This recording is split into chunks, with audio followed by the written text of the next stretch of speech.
I lived in a haunted house for 8 years. It was mostly sounds and smells, occasionally something more interesting.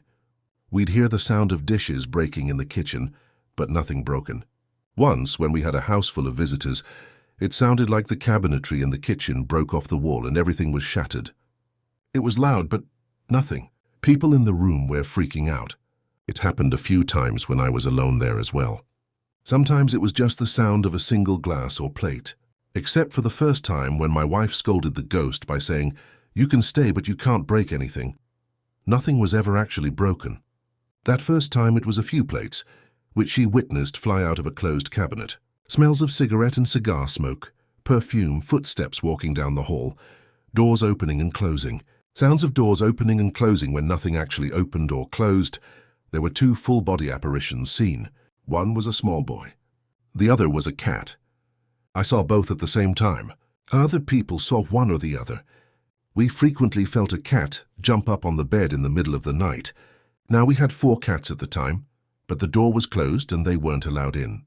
The cats would sometimes react to things they saw, but it was with interest, never with fear. The ghost cat was orange. We didn't have an orange cat.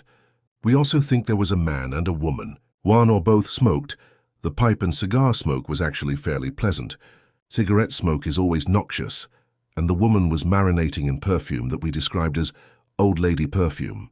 We once caught an EVP that recorded on the tape backwards. It took a year or more of trying to decipher it when I decided to play it backwards. It just said, "What do you want to do?" but all weird and wobbly sounding. Sometimes things, usually important papers, would disappear from my desk.